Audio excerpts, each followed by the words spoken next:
kita mau bedah sebuah gerakan Ramadan yang skalanya masif banget.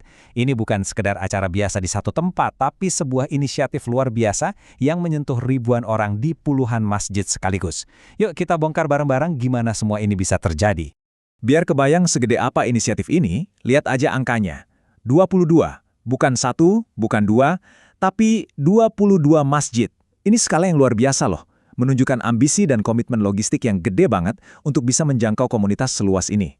Nah, jelas ya, acara segede ini nggak mungkin jalan sendiri. Di baliknya ada kolaborasi strategis bareng MF Muslim Friendly.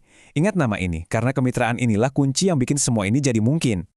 Oke, ini dia peta perjalanan kita. Pertama, kita lihat grand plan-nya. Terus kita bongkar 3 kegiatan utamanya. Habis itu kita bahas gimana mereka ngebantu bisnis lokal, ngasih pelatihan buat penjaga masjid, dan terakhir gimana semua ini nyatu buat bikin dampak sosial yang nyata.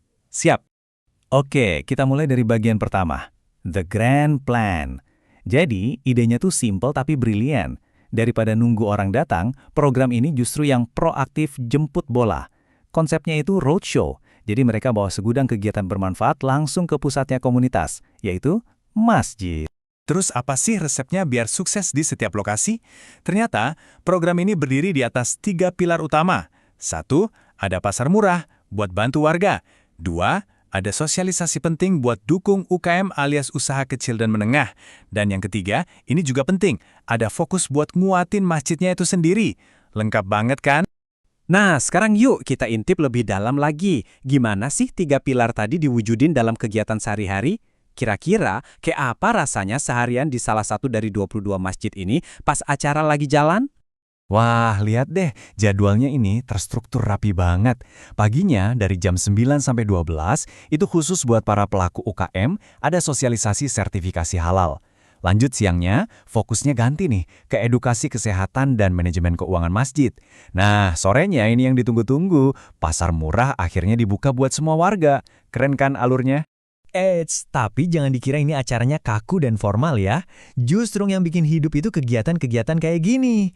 Ada buka puasa bareng yang bikin akrab, lomba-lomba seru buat rame-ramean, ada cek kesehatan gratis, bahkan ada klinik coaching. Nggak lupa, kerja bakti bersih-bersih masjid. Ini benar-benar bukti kalau acaranya tuh dari, oleh, dan untuk komunitas. Oke. Sekarang kita masuk ke pilar yang ngasih dampak langsung ke ekonomi warga, yaitu dukungan buat usaha kecil dan menengah atau UKM. Jadi ini bukan cuma soal kegiatan sosial, tapi juga jadi semacam mesin penggerak ekonomi di level lokal. Nah, ini pertanyaan pentingnya. Gimana caranya UKM-UKM lokal ini bisa dapat sertifikasi yang krusial banget?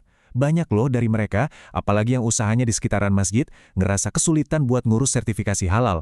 Terus gimana program ini jadi solusinya? Jawabannya ada di program sertifikasi halal ini. Dan ini bukan cuma seminar biasa loh, ini benar-benar program pendampingan yang konkret. Tujuannya jelas, ngebantuin UKM dari mulai daftar sampai benar-benar megang sertifikat halal buat produk mereka. Mantap! Dan cara mereka ngejalaninnya ini, cerdas banget, benar-benar berbasis komunitas. Prosesnya dibikin simple. Panitia masjidnya yang proaktif ngumpulin para pelaku UKM di sekitarnya. Terus mereka diundang buat ikut edukasi, dibantu proses daftarnya. Praktis banget dan langsung kena ke sasaran yang butuh. Oke, kita geser ke pilar selanjutnya. Pilar ini mungkin sering kelewat, padahal fundamental banget, yaitu pelatihan buat para marbot atau penjaga masjid. Mereka ini kan ibaratnya tulang punggung yang bikin masjid bisa jalan setiap hari.